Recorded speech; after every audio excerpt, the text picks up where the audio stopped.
Welcome to the Education Exchange. I'm your host, Superintendent Jeremy Calles here at the Tolleson Union High School District. And my guest here today to talk about all the things you need to know if you want to come work for our school district is our Executive Director of Human Resources. Stacie, go ahead and introduce yourself to the audience. Good morning. My name is Stacie Almaraz. I'm the Executive Director of Human Resources. Thank you so much for having me on the podcast today, Mr. Calles.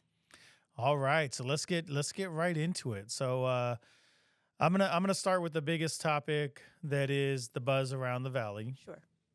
And that is the raises. So any conference I go to, anyone I speak to from other districts, the first question I'm usually getting asked is about raises. Talk to us a little history, last handful of years or so. What a raise has been looking like in Tolleson.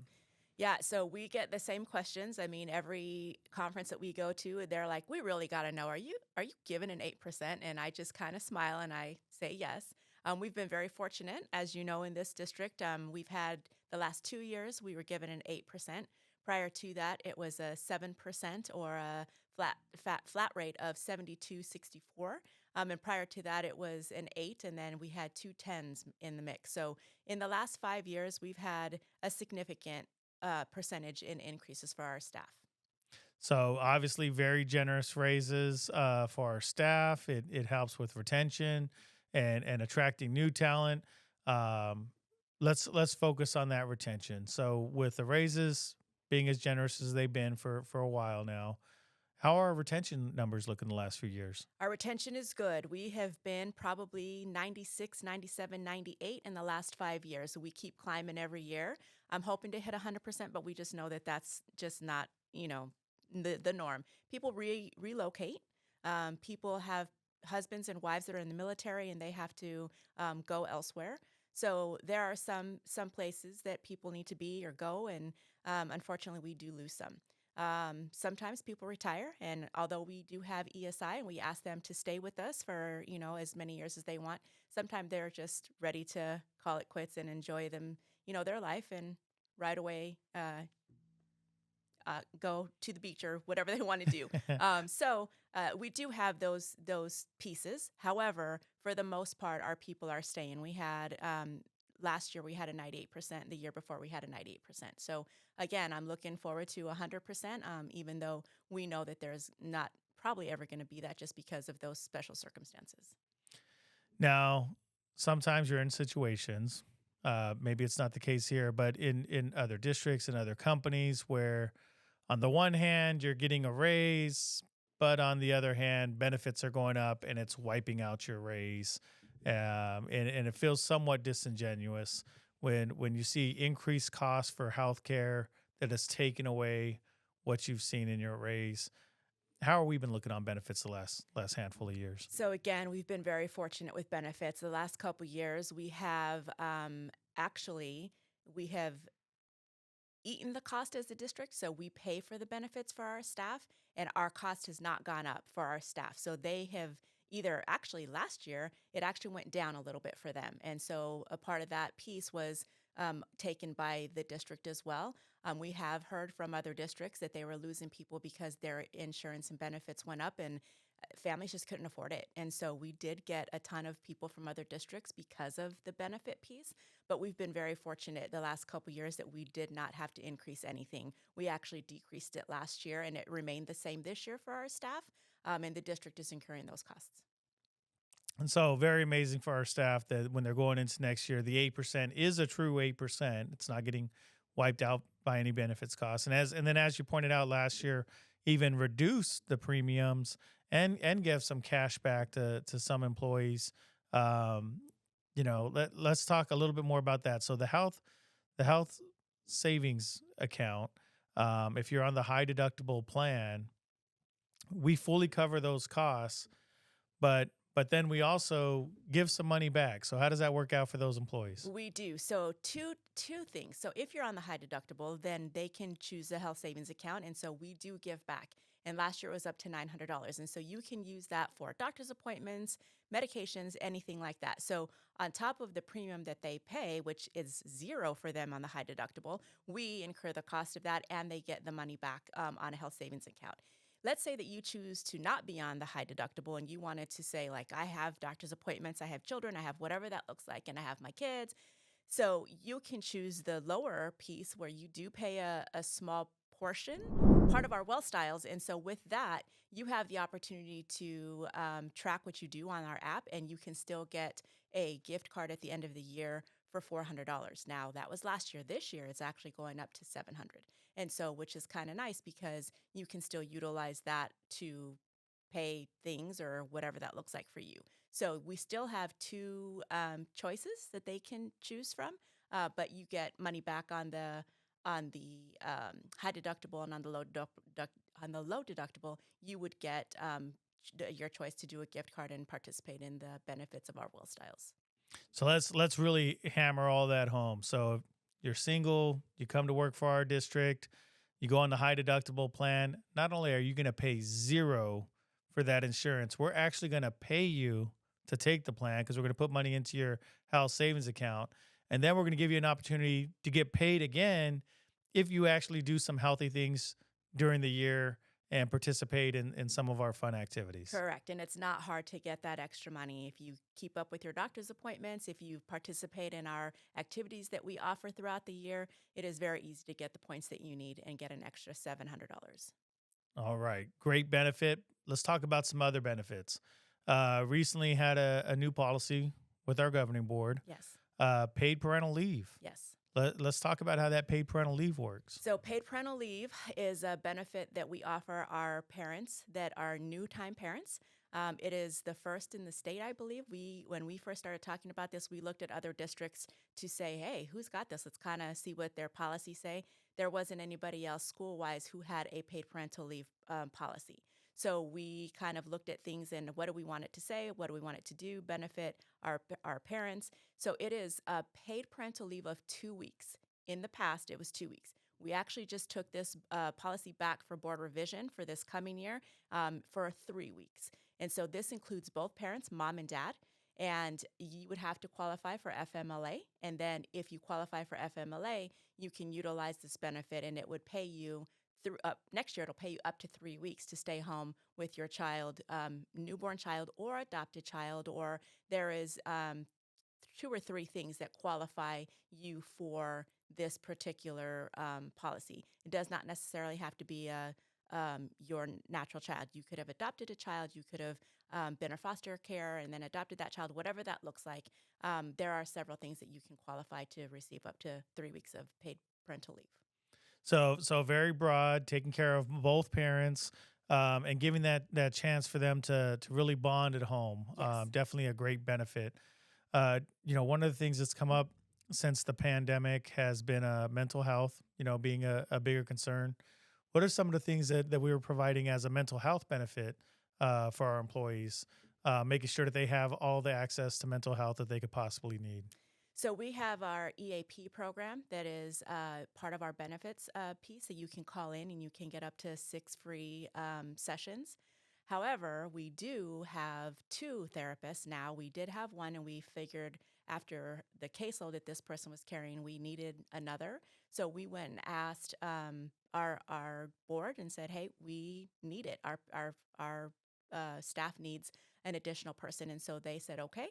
And so we are able to get a second therapist. And so it is a therapist specifically for our staff. And so they are not here at the district office. They have an off-campus location. Majority of them are virtual. And it is for our staff to have sessions with a therapist and talk about whatever it is that they need to talk about. And it's a benefit to them to have their time with a therapist and away from the district office, clear their mind, have, help them get ready for the next day, kids and all of that. But we do have 2 specific therapists for our staff on top of the EAP. All right. So we got all of our staff. We taking care of their regular health. We got their mental health. We're making sure they got a good family bond at home. Getting hard to imagine what else we could possibly be doing to take care of our employees. But let's talk about those ambitious employees who don't want to stay in the same position forever. What are we doing to help them move up the ladder? So we have a ton of positions, and we always want to promote from within. We love that our teachers become assistant principals or principals, and then from there, sometimes that includes the district office as a coordinator or a coach or whatever that looks like. We have directors' positions open, and so we have opportunity for growth. We love for people to take extra classes. We are offering AIU and uh, Trident University. We also offer a $5,000 reimbursement if they choose another college. And so we want them to better themselves. And then when that choice comes that they want to be an assistant principal or move up the ladder, we offer those opportunities for them. So you mentioned AIU, Trident, some of the options we have. Some of those options, when we're helping them pursue that degree, the $5,000 is more than just $5,000. Fully covers the cost of the degree, correct? For AIU and Trident, yes. So $5,000 is what we give as a district, and then the rest of the money is actually paid through a grant. So if you choose AIU or Trident, your degree is fully covered. It is zero out-of-pocket costs for you. And then if you do choose another college, GCU, ASU, then it is a $5,000 reimbursement fee towards that other college. All right. So if you have loyalty, you want to be a double devil, we're gonna help you with $5,000. But if you just want to get the degree and you want to make sure that you don't have to come out of pocket a dime, we have those options for you too. Yes, we So do. we're helping them get that degree and move up and start to realize their potential as they're working with our students to realize their own potential. Um, let's talk about, what are some of the other things you see as benefits that are unique to our staff, things that, when you're a part of Tolleson, like this is something that's available to you that may not be available to you if you're working for another district. We've touched on a lot of them already with the fact that we keep covering the cost of benefits increases. We provide full-time mental health support. We got the paid parental leave. We have the degree program. Anything else out there where you're like, you know what, people should be aware of, this is what you're getting when you become part of our team. We just recently took a new policy over to our board as well. We currently have a policy on sick leave. However, we were getting a lot of questions and inquiries from our staff about how do I utilize this? Can I give days to my fellow person? Their husband is ill, their child is ill, they're ill. So, in looking at our policy, it did state that it had to be you as the employee who needed the days. And so sometimes, as we know, right, life happens. You have a sick spouse or a child, and you need to stay home and care for them. So we decided to take back this policy and revise it and take it to the board because we felt that our staff needed a little bit more support. And so now we have changed it where the days, if you are willing to give a day to anybody in the district, then you can, this year when you go to do your benefits, you will opt in or out of this program. It is one day a year. And if you choose to opt in, then that means you yourself are also eligible should you need this benefit. So by you giving a day, you can only give to your employee group. So if you're a certified member, it'll go into the certified bank. If you're a classified member, it'll go into the classified bank. And if you're an administrator, it goes into the administrator bank. However, if you need days because you have a sick child or spouse, then you are able to utilize it now for that reason. Prior to it was you yourself. So we changed the language so that you would be able to benefit if you need the time. So I'm super excited because we've had so many questions about this and so little people were able to use it. And now I have a feeling that those people that need the days will benefit from people giving days through their time here. And it is one day a year only. So we have this great option with the sick leave bank that if something comes up in your life and you need to take time off, we have ways to be able to help you take that time off. Let's talk about the other end of that spectrum. What about for the workaholics out there who really never want to take a day off? They just want to be here, but they wouldn't mind getting some kind of value out of those days that they have saved up. What do we have in regards to selling back days? Yeah, at the end of the year, we just sent out our email to our staff, so you have the opportunity to buy back 6 days or buy back 2 days. There's two options. The 6 days, you have to have a certain amount of hours in there. It's up to 6 weeks. If you have that time in there and you've used only 6 days throughout the year, you're eligible to buy back 6 days. And if you used a little bit more, that's okay. We have another plan. As long as you have 3 weeks in, you can buy back 2 days if you've only used a certain amount of days. So you can buy back some of those days and you can get paid out at the end of the year for those days. So you're still keeping a significant amount in there for the year after because they roll over, but you will be rewarded for not taking those days and you'll get a payout at the end of the year. All right. So we're doing a lot of great things to take care of We staff. are. It's no wonder the retention rates are as high as they are, and that you're hoping to get to the 100%. Looks like you have all the groundwork in front of you to be able to get to that 100%. But when retention rates are so high, makes it very difficult for new employees to get in. This is true. So let's talk about that now. If you're someone from the outside and you're like, "That's great. I hear Tolleson is a wonderful place to work. I sit on the outside admiring. I'm envious. I see your billboard that says you're fully staffed. Doesn't do me a lot of good if there's never a position for me to go after." What does that look like? Are we going to have positions available in this upcoming year for those who want to come on over and join the team? Yes, we will now. So contracts, as you know, were put out a little bit later this year due to legislature. So we put them out on March 17th, which is 2 days after the actual day that you're allowed to. And they were due yesterday. Teachers are given, 15 calendar days to submit their contracts to us. So again, because some people are relocating and retiring and all of those things, we will have a few openings now after contracts were due. Um, we were also very fortunate that because we are growing, the board has allowed us to add some positions. And so, due to growth and some people leaving, we will have some positions this coming year. All right, so we're going to have some positions out there. They'll be posted. Any tips for people when they're putting in? So I imagine that the competition is pretty tough. What are we seeing right now? So if we posted a math teacher, how many applications do you think you're getting for that math teacher position? Up to 40 or 50. So you're up against 40 or 50 people for one position. Any tips? So to give some benefit to our T listeners, on like they really want to be a part of Tolleson. I've had candidates say, "Look, I've watched the podcast. I'm trying to get familiar with the district to try to give me some kind of connection." Any kind of tips for them on like what to do to properly be prepared for that interview to try to give them a better shot at getting a position here with the district? Absolutely. Sell yourself. Don't sell yourself short.